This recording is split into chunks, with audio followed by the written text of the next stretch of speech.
Hey everybody, hopefully you can hear me all right. I got my little microphone on. I just want to bring a update video to the crew of people that are following me. My Sur Ron video, my Sur Ron X.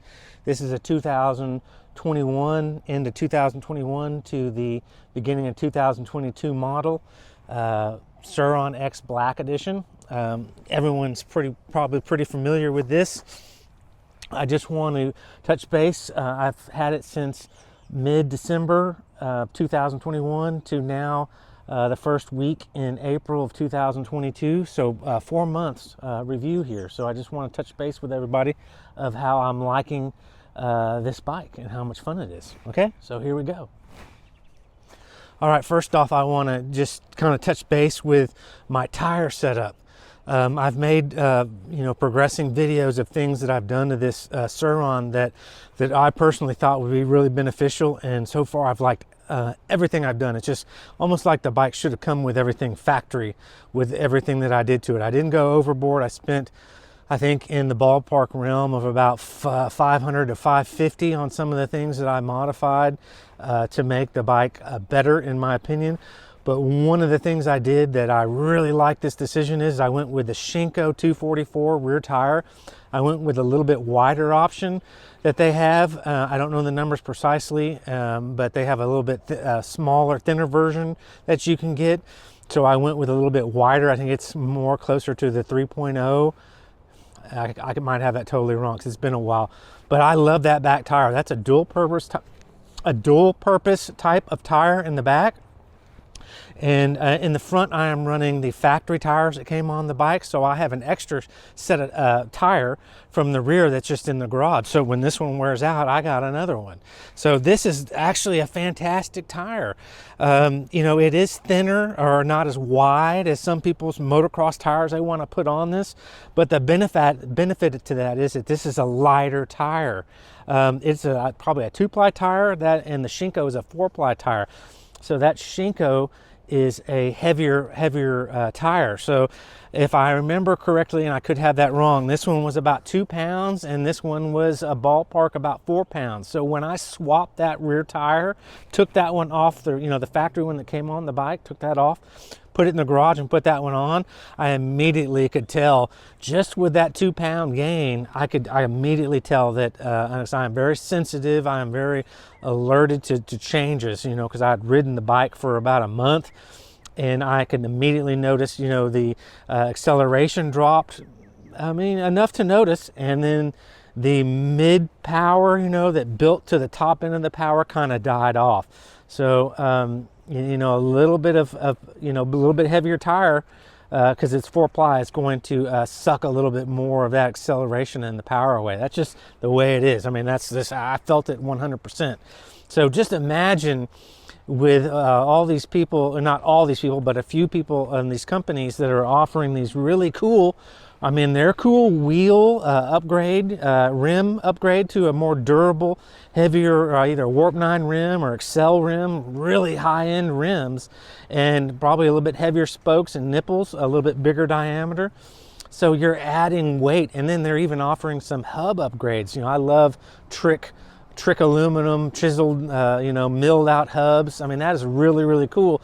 But what the case of the return of that is, and a heavier, thicker motocross tire with bigger knobbies, is you're adding considerable amount of weight to the front and the rear of the bike. Now, with a stock controller and a normal stock battery, that would just, I can't even imagine how much that would zap the power. If you added 3 additional pounds to the rear wheel and 2.5 to the front, or maybe 3 to the front and 4 extra pounds to the rear of the rear wheel, rear wheel hub and everything.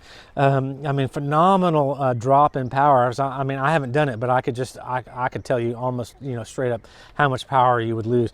You would definitely want to consider, the speed controller upgrade, and, possibly a battery that has a higher output, in maybe a little bit greater cell count. I'm just not really big into the batteries that are taller, and you have to buy an adapter that allows the case to sit up taller.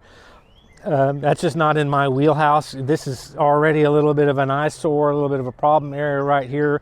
Seat needs to come forward a little bit more to really make it a good setup. But you would definitely get to the point you definitely need to upgrade your controller and increase the speed of this. But again, when you do all that stuff, you are shortening the life of all the components, because when you add more power, to 25% to 50% more power, and my God, 75% power, that'd be really, really cool. But you're going to wear out parts twice as fast. You're going to wear out your chain. You're going to wear out your sprocket. You're going to wear out the sprocket that goes here in the center of the motor, in this area on the other side of the bike right here, where people will upgrade that to a metal sprocket and a chain because of durability issues. But when you add more power, you're gonna put a lot more strain on all the components of the bike, even the suspension, the wheels, the spokes, the nipples, because when you're normally going 30 miles an hour over something and you increase that to 50 miles an hour, I'm a 200-pound person, 205 pounds, then you're distributing a lot more stress to parts, and you're going to just wear out parts a lot more. And also too, riding this in the water, I don't ride mine in the water, in the mud. It's just well known, when you ride in water mixed with mud, that becomes a paste and it gets into everything. You're going to then start to wear out more bearings. You're going to need to do replacement more parts. Your chain is going to wear out faster. Everything is going to wear out faster. Your fork seals potentially, wear out. Everything's going to be worn out quicker when you ride this in water, moisture, sand, and everything. And also too, I just want to reiterate, for my setup, these tires are awesome. The front tire works great. It's not heavy. I'm not adding any weight to the front wheel and a little bit of extra weight to the rear wheel, but that dual sport tire is absolutely fantastic for what I ride in. And soft pack kind of dirt trails here in Dallas, Texas or Houston, or anywhere in that area, or the leaves, or if there was a little bit of sand, these are not extreme tires. If you're somewhere where you are riding in extreme mud and deep sand, and riding up 60-degree angle mountains with rocks and gravel, that may not be the best tire setup. But for general riding around town, I run all my errands. I'm saving so much gas in my car. I'm just riding my bike a lot on the pretty days. I just go run errands, go eat, go grocery shopping, just go ride for fun, run the dog, everything. It's great. These tires are just amazing for traction and grass, and some people's yards that don't have a lot of grass and it's more dirt. I mean, that tire just gets so much traction and roosts so much, off the back when I hit the throttle. So great tire option. I just want to reiterate that in this video. And other than that, I take my dog out, and the downside is, when I bought this bike, the power was okay. The power was good. It wasn't killer power, but now that I've had it for the 4 months, even 2.5 months into it, power was just kind of iffy. Acceleration, it's good, but it's not stellar. And that just is a personal situation. I'm used to 450Fs and 250F dirt bikes, motocross bikes, and racing, and just big power, and this just doesn't have it. And so the battery and the ESC upgrade, after I have this a year, I don't want to jump into that, because that avoids your warranty. You need to be concerned about that, because that's a $1,500 battery, and that is easy to start having electronic issues with your speed controller or your battery, where if you've opened up your battery and you've opened up your ESC, or you've removed it, and they can see signs of that, then you're voided on your warranty. And that could be $1,500 to $2,000 that you have to pay to fix your bike and get it to run. So not something that I'm looking to do, but the upgrading is probably $2,000 to $2,500, and having 50% more power would just be mind-blowing. This thing would just be amazing with 50% more power. I see why a lot of people are doing that, but again, it's about $2,000 to $2,500. So that's got to be budgeted. That's a lot of money. And then those wheels, the wheels, the hubs, the spokes, the really cool Warp 9 Excel rims. in the different colors, you know, I think those are $1,500, $1,600, $1,700. Everything just costs a lot of money, so you got to budget for this stuff if that's what you ultimately want to do. And then the suspension upgrade, you know, another $2,500, front forks and rear shocks. So I'm not necessarily into upgrading, going that far and extreme on this bike. I'm very, very happy with what it is. I'm very, very blessed to have it, and I ride it all the time. And me running up the street with my dog up and down and exhausting my dog. My dog can keep up with this to 0 to 30, and actually my dog has a benefit from about 0 to 15. She can outrun this bike even when it's in, you know, I leave this 100% in sport mode. In eco mode, it's a dog. I mean, this thing is so slow, so it's got to be in sport mode.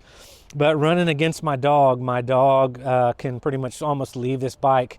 But then when I get up to about 45 miles an hour, she can't sustain that for very long, and she starts to fall behind. But I would love to be able to smoke her from 0 to 20, you know, just because she bites onto my leg and barks and has so much fun.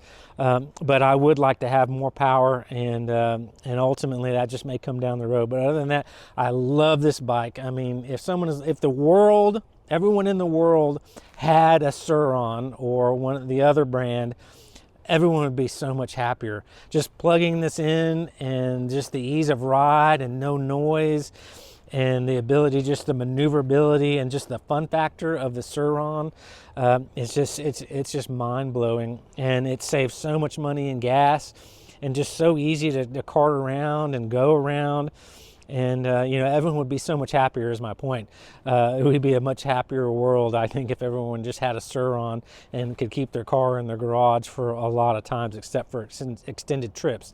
But other than that, I thank everyone for viewing. Hoping the video is not too long. I appreciate you. Look forward to future videos, and be sure to like.